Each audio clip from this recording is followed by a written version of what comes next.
be talking about divorce. What will people think? That it's my fault. What did I do wrong that compelled my husband to choose somebody else over me? People stay together for children and coming to terms with your life has changed. It's so important to have a supportive network around you. Hi, welcome to Changing Suits. My name's Bal. And my name's Taj. This week, we're going to be touching on a topic that I have to say, I think everyone has gone through. I don't even, like in the good old days, it was like, a few of us might have gone through it. No, I'm pretty sure. In the good old days, it's like, oh my God, they're divorced. And now it's like, oh, okay, it's fine. Okay, so Tad just let the cat out of the bag. It's about divorce today. It's fine. Just ruined my introduction, but it's okay. Okay, so today we'll be talking about divorce. And we'll be talking to Deepa Graham, who has been through her own divorce, but also what experiences and things that she learned to then help other people. So, hiya, Deepa. How are you today? Hello there. I'm good. Thank you very much. Thanks for having me on your podcast today, both of you. Thank you very much. So Deepa is a divorce coach, and in the daytime job, she's also a solicitor. So she's multitasking and she's a busy lady. But this is a topic, like I said, that has touched your life. And I really want to start on your personal story, if that's okay, Deepa, and why it's had such a profound impact on yourself. So what happened? Where does it all start from? So basically, about 4.5 years ago, my sort of life got turned upside down, if you like. So I was married and we were together for about 11 years. We had 2 children together and we were going through a major house renovation. So we were living in the garden whilst the house was being redone for about 18 months in a caravan. Oh my God, that's like the grand design thing, isn't it? It was quite surreal, to be honest. But everything just went everything got turned upside down like a flick of a switch. All of a sudden, we were living in this small space together, and I think the finances went out of control with trying to get this almost like grand design house completed. And I think the pressures of it just took its toll. And unfortunately, things just came to head, and I found out that my ex no longer wanted to be with me, but he wanted to be with somebody else. And that to me came as a massive shock, and it was out of nowhere for me. Deepa, can I just ask, in regards to, 11 years and 2 kids, how was your marriage in that 11 years? Was it a happy marriage? Was it, where were you with that? When I look back, at the time, I thought it was happy, because we don't really reflect on our lives as such. And it's only when you step outside you can reflect and look in. But at the time, I thought on paper, everything worked fine. We had au pairs who lived with us. So we had sort of date nights out. We had like nice holidays quite often. So on paper, we had a good lifestyle. But I feel as though perhaps the support wasn't there. Looking back now, I felt like I was doing everything, if you like. So I feel that pressure was a lot on me to be sort of working full time, taking care of the kids. My career took a step back whilst his thrived, which was quite hard as well for me, because I've had to miss out on opportunities in the legal sector due to having to sort of take that step back. So I didn't see it coming, and I'm not like a snoopy person who checks a phone or a message comes like, who's that? I've never been like that. And There's I nothing think wrong with that. No, exactly. Clearly I You am. also have an element of trust. Obviously you thought there was nothing wrong. It was just ticking along nicely. Of course. Now in COVID, quite a lot. There was this whole thing about people being together, locked up, and a lot of divorces happened because of COVID, because you were just in each other's faces constantly. It's almost the mirror of that, but you were stuck in this caravan. There was no room to escape to. No. But can I just ask, sorry, just going back, just one question that I'm interested. Sorry, I know this is like going back and forth, but in regards to those 11 years, sorry, Tad, you can go back to this question. She's going to have got me later. Did you ever have that discussion as to you felt like you were doing everything, or did it ever come up that you actually felt like you were doing everything and you had that, I'm doing everything, why you're not doing anything? I felt as though, I don't know, I'm not sure, I can't remember if we did. I think I was always tired, and I'd kind of mentioned it was quite difficult. I'm just trying to think back. I can't really remember if we did or not, if I'm honest. I think we might have done, but I don't know if there was as much communication as there should have been, because when we got together, we were quite young.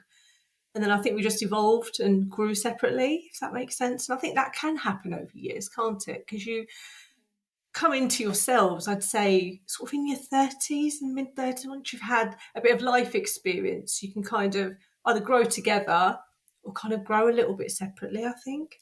But then what caused you I'm so interested. Taj isn't gonna She get a won't look let in me today. have an answer in any point now. She's not gonna get a look in today. I just think the whole thing, because you know what you've just said there, it's that whole thing of, oh, get married young so you can grow together, and that was the general theme. And I've sort of been like, because I got married quite late, and I'm like, okay, maybe it would have been better. How did you grow separate when you were married early? And I it think might be it's, such a dumb question, but what I was don't the know. I'm not too sure. I just think where I was always quite ambitious, as I wanted to do a little bit more. And I think when you have that, you end up doing everything because you're like, oh, let's do this. But if the other person isn't the same, then you end up doing everything and trying to push everything forward. And it's always you that wants to evolve or grow, if you like. And I think when you're kind of dragging someone along, that can be quite difficult. Would you say he was dead weight? No, I'm joking. I'm kidding. I'm kidding. Sorry, go on, Dad. I'm joking. Quite a lot of women generally end up doing quite a lot, taking a lot on, Yeah, and not always questioning it, yeah, and not having probably the energy or the time to reflect back. You might say, "Hey, come on, pull your weight," but then that's it. You don't go further with it. yeah. And I think it's sometimes you need to be pushed to a certain point to say, "Okay, I've had enough. Yeah. And I especially know as you're not Asian doing it." women, I feel like we're a Yeah. little bit conditioned to always be the people pleaser, don't say no, do extra. It's, yeah, it's almost that little bit of conditioning I find as well Yeah, from a young guilt age. factor. Yeah, Because my guilt factor. parents were divorced and I felt like I took on the role to help my mum from a young age. So I've always been that kind of caregiving nature. And I think that just kind of, yeah, went into my adulthood. But then when my parents divorced, we were quite poor growing up, and my father didn't really help my mum, and she had sort of me and my two sisters. So I saw how hard it was for her, and I went to university later on in life to make sure I didn't end up with the same fate. Is the wrong word. Do you think that might be the reason, and I might be putting words into your mouth, the reason why you maybe didn't see these patterns because you were so desperate is probably the wrong word. So I'm going to use it anyway. So desperate to make sure that it stayed okay and you didn't end up down the same path, that maybe you Possibly. ignored those signs. Yeah, but I just didn't see any signs. That's the thing. It's really weird. Like I just didn't see. I saw some behavioural changes, but I think when your living situation changes, all of a sudden you've gone from a house to a very small space. You kind of put it on. Okay, it's probably because of the situation.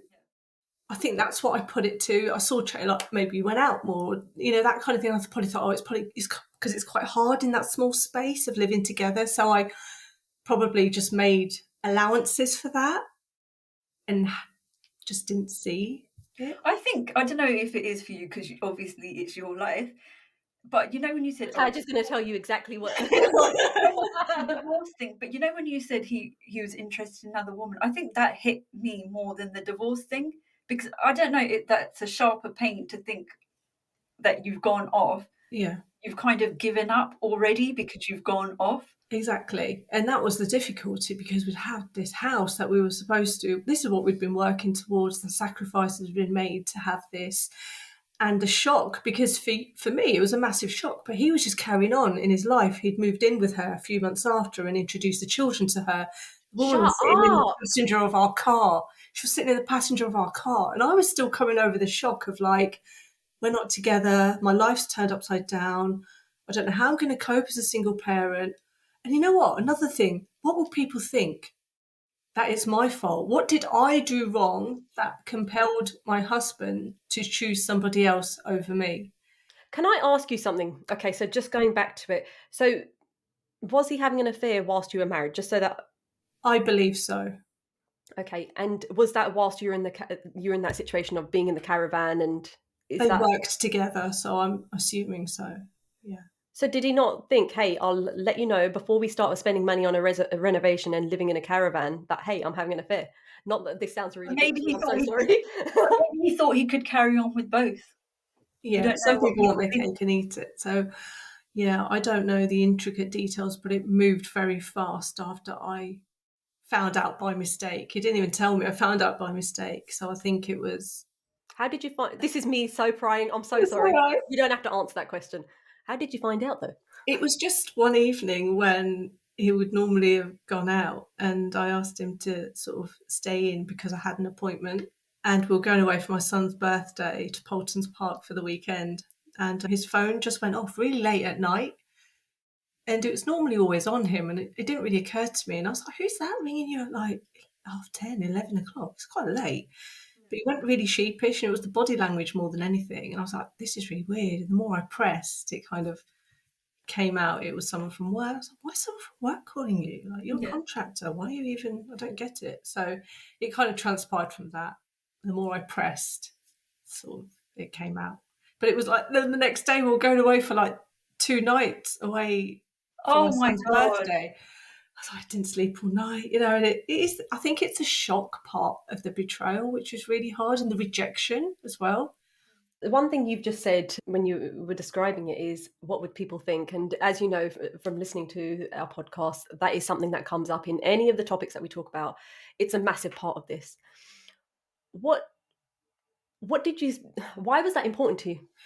What was the reason why it was really important to me was the fact that already growing up as an Indian woman, I married an English man. That was already going against my dad stopped talking to me because I married someone in like English. So I felt as though I'd sacrificed quite a lot to be with this Yeah. person. And it was almost like, you know, you hear that voice in your head. That's why it didn't work out. Or if you married an Asian guy, it might have been okay. You know, it's the voice in your head, isn't it? Sometimes that, what will people think that you've gone through all of this? Or they might think, what was wrong with her? What was lacking in her that he had It's to No, almost learn like to the I change? told you so factor, isn't it? I told you so. And Yeah, you don't want yeah. to hear that. You don't As a want human being, you just don't want to hear that. no. We do have people from outside of the South Asian community listening to these podcasts as well. And we've had conversations with them just so that they understand. Because I think as Asians, we just assume that everyone understands what you Yeah. go through when you do get married to someone from outside of the South Asian community or within your own community, whatever that might look like. But what did you go through just so that people from outside of the community sort of get how much you probably went through? To be with someone Western, you mean Yeah, English? yeah, that's right. It was quite difficult in the sense that no one in our family had ever been with anyone non-Indian. So it was kind of, when we were younger, a lot of people had arranged marriages in our family, and cousins did, parents did. My parents split up when, I was sort of 11 years old. And I think after that, my mum was quite open to us finding someone that we wanted to be with, rather than we were culturally put together and you had to be with them because they were the same culture. So my mum was quite open with a different culture, but it was very much at the time, I mean, it was like 15 years ago now, and you still got stared at, if you were walking around somewhere, say Leicester or somewhere, quite an Asian orientated community, you did get looks, just comments as well of like, well, how is that going to work? They're very different to you. They're not Indian. So what about food and, the culture? I think that's just the unknown, isn't it? You're like, okay, how do you work? How, you'll make torka, or you think it's Yeah. now kind of thing. Which is obviously the main thing. The torka smell. In regards to, obviously, you've got to a stage where you found out that he's potentially having an affair. How soon was it after that he or you or both of you decided that divorce was the route you'd have to take? Because again, some people might go through that and say, well, actually, let's make this work. Some Yeah. people like yourself are like, no. What happened in that stage? I think for me, it was very much where that trust had been broken. I just couldn't do it. Even because I know some clients I have now, they're very much of like, they're so worried about breaking up the family unit for children. People stay together for children. Sometimes that is the excuse of like, okay, when they're old enough, we'll split up or go our separate way. But for me, I think when that trust was broken, I just couldn't even look at him the same. I think it's really difficult to have that trust broken. And it was, for me, I just thought, no, this is it. I need to move forward and, bring on the divorce proceedings. But everything was difficult. It was like battling for everything. Once the house was sold, all the proceeds were put into a solicitor's fund until we sorted out the finances. It took 2.5 years of battling through the courts. I represented myself through that. And yeah, And right, you did. You know it what you're took a doing. it took a very long time, but Did got he there in wanna the have end. did he wanna have a divorce as well? So was it a mutual decision? I Or didn't really ask. I just sort of applied for the divorce. I asked him to move out, and then he moved out of the caravan. Me and the kids moved into the house. We got an au pair from Spain who kind of helped with the children. And when the house was sold, but between that, he kind of moved in with his girlfriend and also moved into a He flat. didn't even wait, did he? Not long at all. No No, shame. no, nothing at all. So I think that was the difficulty of the shock of it, and coming to terms with your life has changed and how is the future going to look? How can I do this on my own? I've got 2 children. I'm trying to manage a career. I need to work to put food on the table and also need to be there for the children. Trying to be strong in front of them was really hard because they were quite young at the time. They were 8 and 5. And children pick up on a lot. Yeah. We think, oh, they haven't got a clue, but they hear things, they see things, they see your moods, and if you're upset, they see it. So it is How did the children handle it? hard. Because like you said, they are very sensitive children, no matter what age they are. They know that something's Yeah, not right. they do, because I think especially living in the caravan, the walls were so thin. You couldn't even wait until they'd gone to bed Caravan. upstairs. It's like paper thin walls. So it was quite difficult. They'd so were hear your us arguments whispers then? arguing. Yeah, even if you're whispering, it was an argument. So annoying. It was quite hard for them to begin with. It was a lot. And at the time, none of their friends had come from a separated home. Everyone was together. There was one of my son's friends whose parents had been separated. So I did ask the parents if my son could sort of talk to him about the separation. And he felt good having a friend he could talk to about how he felt, because I don't think he necessarily wanted to upset me. Not upset me, but I think where I was quite upset, I could see he didn't want to kind of add to that upset by asking questions.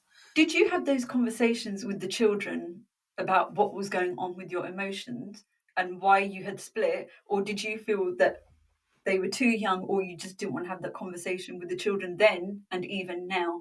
It was quite difficult at the time. We both sat down and spoke to the children and told them, we're no longer going to live together. And that was a really hard conversation. They just couldn't understand or comprehend why. I think for them, it was very upsetting.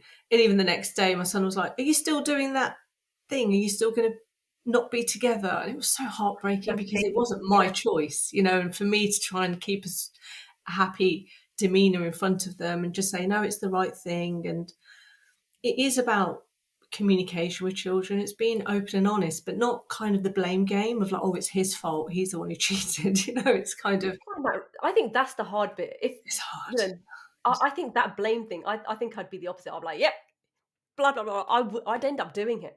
So I know when you're in the situation, you have to be articulate. You're going through it, but that is the first thing I'd think. I'd be like, yep, I'm telling them everything, just It's so that really they're angry hard. with him as well. Yeah. And what about the relationship with the children? I assume that it was some time they were spending with you and maybe time with him. Yeah. And how did that go? Because that's even a big challenge as well, isn't it? It is a big challenge. I mean, we sat together and worked out a good timetable because we both lived quite close by at the time, and he'd have them every other weekend and every other Wednesday, Thursday. So they still saw him a fair bit. But then that soon changed over the years when me and the children moved away. He was also supposed to move and then decided he wasn't going to. And then he started seeing them once a month, and he still sees them once a month. For the past 4 years, I've had the children 95% of the time, besides one night a month. So it's hard. Just out of interest, how would you have moved to the same area? So if you were moving, what he was going to Yeah, move he to was the going to same move. area? The idea was to move closer because we've got grammar schools here, and the eldest is sort of really academically sort of bright, and I thought it'd give good opportunity for him. And we were both supposed to Do move. you think that And half Asian thing is the reason he's in grammar school? No, I'm only joking. I'm kidding, I'm kidding. Everyone else is like, "How is she saying that?" It's our podcast, we can say what we like. Just in regards to that, so was he gonna move because you were gonna move? Was yeah, that we the were both idea? going to move together because we'd sold the house. The upper schools weren't good where we lived, so we wanted to move sort of So, within the vicinity, but just so the relationship couldn't be that fractured because you were planning at that time to move together. So you were sitting down and talking. I had to kind of put my feelings aside, if that makes sense. And for me, it was like, right, we're done. But you know what? The children, I wanted to make sure they still had their father in their lives. I didn't have my dad in my life much growing up. And I think for boys, I felt it was quite important for them to still have, besides what's happened between him and I, they were still his children. And felt it was still important for them to have their dad close by, or at least an active part in their lives. See, okay, on this part, and I was talking to one of my cousins actually who's been through a divorce, and again, she's had the same conversation of, he's a good dad and da, da, da. I'm like, this is where you have to be the bigger person, even though they are a really small person. And I'm just like, How do you do that's it? tough. That's really tough. It's really tough because even like the court hearings we had, his girlfriend was there. So, Oh my God. yeah, You're kidding. no, it was like I'd see them in the court, waiting room, and I was like, oh God, Did it's you feel just like punching her in the Salt face or in anything like that? Or punching salt him in in the wound. Salt in the wound. sorry, I'm going to delete that bit because That's for your kids' sake, I will delete that part out. fine. Yeah.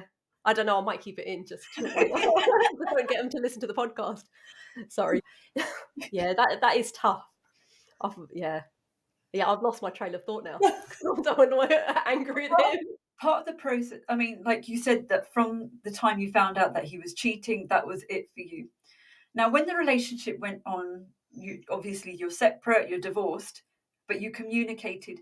At any of the points, did you think maybe he'll change and maybe he'll come back to me, or was it that's it, it's done? no. After I'd seen her in the passenger of my car, and I just couldn't do it. I just couldn't.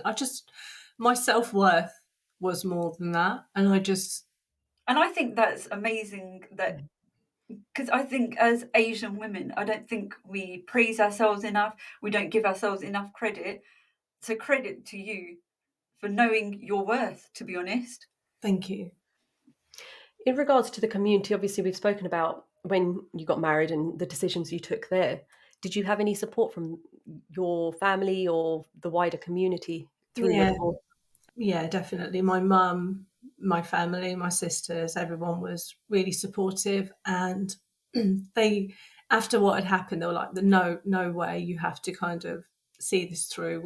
You can't be with someone in with like that. If you like, you're worth more than that." And the support was there. And I think the main thing is when you are going through a separation or divorce, it's so important to have a supportive network around you that you could talk to, that you could lean on, that you could just cry to on the phone if you want to, or just meet up and they can understand and help you. Because I think part of the healing is having that important support network. It's invaluable. And this is the interesting thing about this whole community word that always comes up. It's a case of when perhaps you're going against what the community are saying, it's a case of what will they say? But again, when you're going through those hard times, you need that community, isn't it? You do. And they are so essential, Yeah. which is it's such an interesting thing, this word community. Yeah. Totally agree. In regards to now looking back, you are on social media talking about your divorce and what you went through. Why has that been an important thing for yourself? Why do you think that people need to be having these conversations? Because I don't want people to feel as though they're going through things alone. Because when you're going through it, you do feel, you look around and it feels like it's just you. But some people don't want to talk about the nitty gritty. On social media, as you know, you just see the good side of things, you don't see the bad. So it's kind of showing the vulnerable side of you and showing that it's normal to feel sad some days and happy other days. And there's a roller coaster of emotions that comes along with the divorce and the separation. and it's perfectly normal. And there's so many different stages of that process as well. How many years has it been since you've been divorced now? Nearly 5 now. Oh, wow. But do you think, not that I'm trying to stop you from supporting others, but do you ever feel that sometimes just being in that, having those conversations again, is bringing up old memories? And I don't think you can ever move away from it because it is what it is and it's part of your life of what happened. But is But it helpful for revisiting the you? stories, do you Yeah. think Yeah, it does help me. I think at the start it was a bit not difficult, but it's showing your vulnerability was quite different, I guess, because of what I'd said. We don't really show that side of us, like the side that where we need help or we're suffering or where, the emotional side of things. So it was showing that vulnerability and also empathizing with people, because in order to kind of help people, you need an element of knowing what they're going through as well. Yeah. And where I've been through that, I just wanted to help others going through a divorce and separation, because I know the emotions that it brings and the roller coaster that is involved within the emotions at the time as well. And and it's hard to make, decisions about your future if you can't even think straight. You've not been sleeping, you've not been eating, you're crying all the time and you're angry. So you might make decisions in anger. you said that correct me if I'm wrong, that it took about 2 years for the whole divorce process. Yeah. And how was it? Because it does take such a long time. You're like, okay, I want to get divorced. Let me do it tomorrow. But it is not that simple. No. Especially if you're representing your the other part is you're representing yourself, and like you've said, you were angry, you're emotional. How did you do that? That's the other. So just first Taj's question, and I'm like, how did you Yeah. manage that? Why did it take so long to get divorced, first of all? I think it's always difficult when you're dealing with someone who's quite difficult, a difficult ex or a narcissist, if you like. That just makes everything a lot longer, more difficult. And also the court process. The process in England, it's just so slow with the courts at the moment, and COVID just has not helped. So the 2 and a bit years was during the COVID period as well, with financial disputes. And there's just so much there's so many form filling in, there's so many times you need to attend court for separate occasions. A lot of it is online, so it is easier now, but it's just the court timetable as well you've got to adhere to. That is pretty draining because obviously, like I've said, most people in our family are divorced now. I mean, to be fair, we've got more people divorced than married. That's the truth of it. I'm not taking that lightly, but we'll talk about that in a bit. But that whole process and that time frame of getting through the courts is very draining in itself. There's no full stop so that you can move on, and that's the tough bit as well, isn't it? It is, and especially when you see your ex's girlfriend all the time in the court. That doesn't help. No, I it does. think every time you say that, I think that kills it more than anything else. Yeah. And even though I think, yeah, Yeah, it's difficult. Yeah. In regards to going back to my question, because I think it's phenomenal the fact that you represented yourself. Why did you decide to do that? Were you just being cheap, or is it the fact that you're just a fantastic, annoying I Hey, there's on that point, look, divorce is very expensive. So although I've made light of it and you're a Yeah, solicitor, so you're in that position where you can represent yourself, it takes a lot of money if the person is difficult. And that's the conversations we've had in our family as well, isn't it? So it's like I very said, I was gonna say I might be making light of it, but it's not a joke. It's very Yeah, expensive. no, it is very expensive. So, it was very expensive, and where the proceeds of the house had been tied up, I couldn't touch any of that money. So, and the amount of rent I was paying with the income and the au pairs, and the ex stopped paying for everything. So it was just on me. So unfortunately, I couldn't afford a solicitor. And also, there's so much help online. There are so many videos you can watch. There's so much online help in order to navigate your own divorce. And I've worked in magistrates courts. I trained in the court service as a legal advisor. So I'm familiar with working with judges and also the court process. And it's not as daunting, if you like. But I think I'm going to come back on this one because I think the tough thing is because you know what you're doing, you don't find it daunting. Whereas someone, if I was to go through it, I'd pretend that I knew what I was doing. To be fair, my husband is really good with detail, so he'd definitely screw me over. But for someone that's coming in, it is a daunting process. So if anyone is looking at solicitor's advice, I mean, I would say go to a solicitor because Yeah. it's big stuff, isn't it? I know I'm going against what you've said, Deepa, but No, no, no. you know your It's stuff. So it's on the individual though, isn't it? It's yeah. kind of if it's something you can sort of afford and at least take some advice. There's a lot of free advice out there. You've got Citizens Advice Bureau. There are law works. They do a lot of free online sort of legal assistance for a certain amount of time. So there is help out there. But what about the emotion? Because obviously you're going through this divorce and the emotional impact. Does that take a toll on you as well? Because there's so many emotions, like you said, that you go through. Sometimes you have good days, sometimes you just don't want to get out of bed days. Yeah. And plus, you were representing yourself. Sorry, going back to that same Yeah. question. How did you I'll do pop it? over that. I'm Yeah. like, It was how did really you do it? hard. There was so much paper. The bundles I had to produce for the finances were that much, and I have to do one for me, one for my ex, one for the court. I've got the children as well full time because I had them all the time. It Mm. was, and trying to work, it was really difficult. But I was so determined to kind of get it done and kind of prove that I can do it on my own. I think for me, it was like right, I'll show you I'll do it on my own. I'm going to do it well. So I think for me, it was like a challenge to be like, right, I'm not going to let this get me down. I rose from the ashes and I'm like, right, this is it. I'm doing it. So I think that kept me going in my mind of like, I have to do this for the boys. I have to do it for myself. I just want it done. So you coach other people that are going through divorce as well. Yes. Have you ever coached someone that is like, I can't carry on with this. This is too much. I need it to stop. That Yeah. are very low, to be honest. Yeah. I have noticed that with sort of some clients where it's so emotionally draining on them and upsetting for them. So when we're having the sessions, when they're talking about it, they are extremely upset. But there are a lot of tools and techniques that I can assist them with to try and move forward rather than staying stuck because it's hard. You keep rewinding and replaying the same things in your mind, and you can't move forward when you do that. So it's just helping them to kind of move forward positively and looking beyond that and looking at their new life, like rediscovering their interests and rediscovering yourself. Because in a relationship, you can get a bit lost with what your interests are, what you enjoy doing. You get caught up in being the wife and being the mum and the daughter in law and the sister in law and all these different hats, but you can lose yourself at times. So it's rediscovering your interests again and making new friends as well. Can I ask? So it's been obviously 5 years since you went through the divorce. After it's finalised at the courts, how long did it take you to then get to that stage? Because you are obviously coaching other people to say, look, you've got, rediscover what you enjoy doing. How Yeah. long did it take you?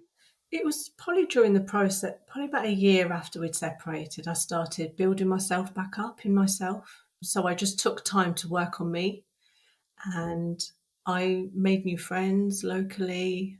So it was kind of just trying to really understand what I enjoyed doing again, just taking more time for me rather than always putting myself on a back burner. I was trying to put myself first because at the time I did have a lot more child free time. So I was able to kind of do more. Another question that's really interesting with what you've just said is, that whole Asian thing of people pleasing, and one of the things, and you can correct me if I'm wrong on this, that especially Asian girls tend to find is if they live with Asian in-laws, there is that stress of making sure you do, there'll be this might be a silly question. Did you have that stress, or was that something that was helpful not to have that stress? It was helpful not to have that stress, if I'm Yeah. honest, because Yeah. with marrying someone sort of that wasn't Indian, there wasn't that expectation to live under the same roof. Not that that is always a cultural Yeah. Yeah. expectation, but it is Yeah. more so than it is in Western cultures. Yeah. So it helped not having, because I do have clients who do live with in laws, and I know how hard that can be from what I've heard and also what I've seen. I think that probably makes it more difficult, and the pressures of that probably intensifies the other issues and problems that you might be having in your marriage. Especially if you're living, I find, probably from sort of someone I've spoken to, especially if you're living with his parents, because they're usually going to take his side. Yeah. Yeah. Yeah. And when your mum went through her divorce, it sounds like you do support her, but it sounds like she's a strong woman as well. Do Yeah. you think it helps having such a good role model to how you're shaped in life as well? Yeah, definitely. Like seeing my mum separate, get divorced, and that was like 30 years ago. No one got divorced then. You're like, we had people in the community saying, why are you doing this? Why are you, Just it's carry on like, with it. Yeah. even though he was an alcoholic, she was expected to just stay at home and, deal with domestic abuse and all the rest of it because you just did. That was the how it was then. It was just like, well, why are you separating? So she had to go against the whole community to get through a divorce. So having a strong role model like my mum definitely did help me. I think. On that point, with the fact that divorce rates are going up, even within the Asian community, how do you think that whole community aspect now plays out? Because, like you've said, 30 years ago, your mum had to go against the community. I mean, from our point of view, again, I said it quite lightly, but we do have a lot of divorces in our family, and I'm finding, even with my parents, and I'm going to be really open, we are very traditional. And I've said on previous podcasts that when I was younger, I was, and Taj will back me on this because I've had to change my mind on it. I was really against this whole divorce thing because of this traditional aspect. However, now have grown up and realize what life's actually like, and it's like, well, actually, no one should have to put up with certain things, and divorce is, if it's right for you in that situation, it's the right thing for you to do. But at that, previously, it was well, if you've got kids, no, it's all about them. That's the truth. That is how I saw it. How do you think the community is seeing divorce? Is it the same as 30 years ago, or have we now moved on? I feel like we have moved on a lot more. I feel like it's more common, like you say, in Asian sort of families now. It's not as taboo as it was when my parents separated so many years ago. It's more common. You even see it in like Bollywood industries, and you see it in sort of other Asian sort of higher families. So I feel as though it is a lot more accepting, which makes it a lot easier for people who don't want to stay together anymore, rather than having to feel as though they have to. Yeah. It is more accepting, I feel. But it does. It's a really interesting thing. Going back to, I mean, I'm just thinking about how my parents have dealt with, and I feel like it's gone to a point with them. Like I said, we're very traditional, so they were very against divorce. And when my other sister, went through divorce. Touching about what I went through a divorce. No, the other one. It was. It was really tough, and it took its toll on our parents, and you could see them age as well. Yeah. But now we're getting to a point in time we hear of divorce, it's like Oh, another okay, one. another one. And Yeah. it's, yes, we're taking it lightly, but it's got to that stage where it's like, oh, okay. So it's become so common that even my parents are like, oh, okay, a divorce. And that's saying something big. If you know my parents, you'll understand Yeah. how critical that is. So it's, this whole thing of what will the community say? I think even the community is coming around to the fact that how people act and how whichever party it is, and obviously, we're talking to yourself, and if we got your husband on, which we're not going to, don't worry about it, Deepa. Everyone's got their own situation and their own perspectives on it, but it is becoming a lot easier Yeah. because the community gets it now, Yeah. which And it, is, it does help, I think, having that. yeah.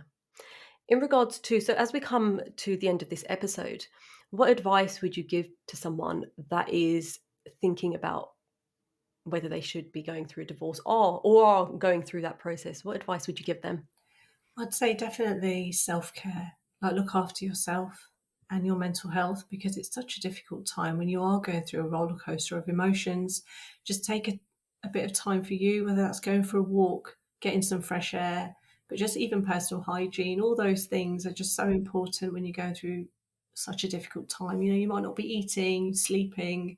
It all takes its toll on your mental well-being. So I'd definitely say, look after yourself and be kind to yourself because I think that's another thing that you can be quite hard. We speak harshly to ourselves and it's about being kind to you. You might have a good day one day, the next day you might have a bad day, but don't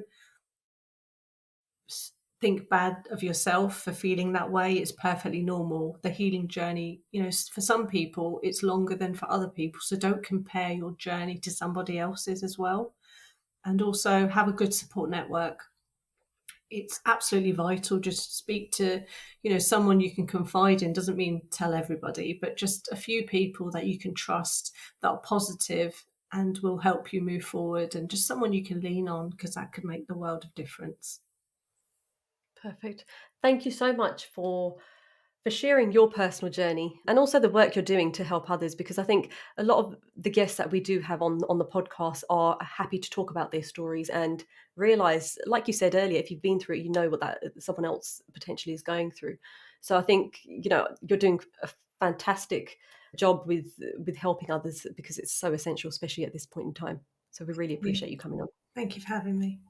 Perfect. That's goodbye from me. And goodbye from me. Follow us on Instagram and Facebook, changing_suits, and subscribe so you never miss an episode.